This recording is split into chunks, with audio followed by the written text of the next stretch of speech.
Hello viewers, welcome to my channel. आज के इस वीडियो में हम एनसीईआरटी गणित कक्षा 10 की प्रश्नावली 6.4 का प्रश्न नंबर 4 हल करेंगे। इस प्रश्न में कहा गया है कि यदि दो समरूप त्रिभुजों के क्षेत्रफल बराबर हों तो सिद्ध कीजिए कि वे दोनों त्रिभुज सर्वांगसम होते हैं। तब जैसा कि प्रश्न में दो त्रिभुजों की बात हो रही है, तब सबसे पहले हमने यहाँ दो त्रिभुज ले लिए। पहला त्रिभुज ए बी सी और दूसरा पी क्यू आर।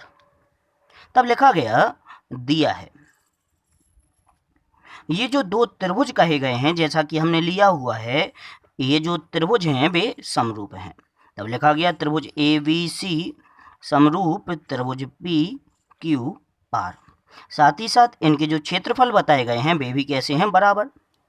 तो त्रिभुज ए बी सी का क्षेत्रफल यानी कि area of triangle A B C बराबर है area of triangle P Q R. सिद्ध करना है हमें कि त्रिभुज ए बी सी सर्वांगसम त्रिभुज पी क्यू आर।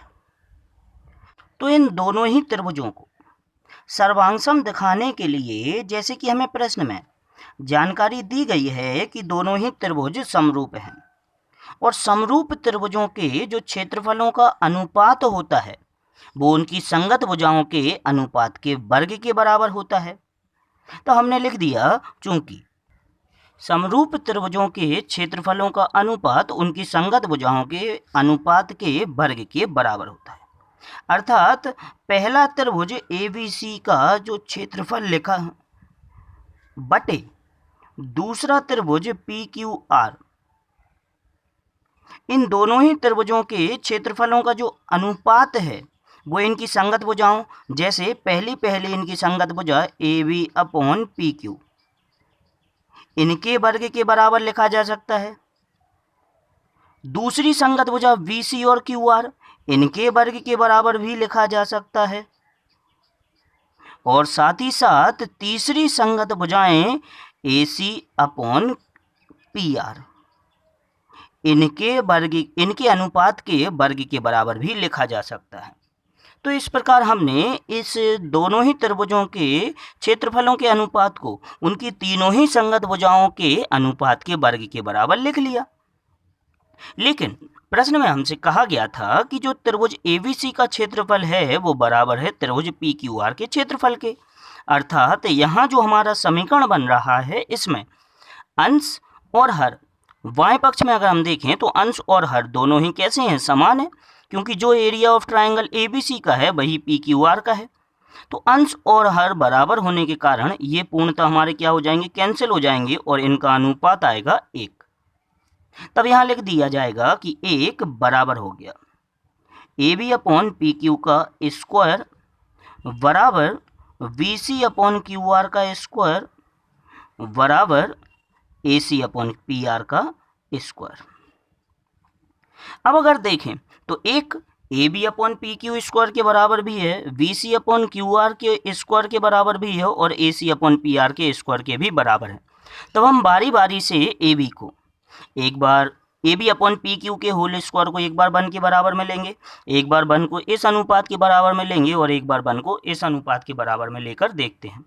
तब लिखा गया चूंकि A B upon P Q का होल स्क्वायर बराबर है 1 के, स्क्वायर का पक्षांतर इस ओर किया गया, A B upon P Q बराबर हो जाएगा √1 और 1 का हमारा जो वर्गमूल होगा वो होता है 1, यानी कि A B upon P Q बराबर आ जाएगा हमारा 1। पी क्यू का कैंची गुणा हमने 1 में कर दिया, यही हमारा बन जाएगा ए बी बराबर पी क्यू, अर्थात जो त्रिभुज की पहली संगत भुजाएं हैं दोनों की ही वे बराबर हैं। अगर इन दोनों को हम बराबर दिखा सकते हैं, इसी प्रकार जब हम B C upon Q R को 1 के बराबर में लिखेंगे तब B C upon Q R को भी हम बराबर दिखा सकते हैं और A C upon P R को भी बराबर दिखा सकते हैं। तो हमने लिख दिया इसी प्रकार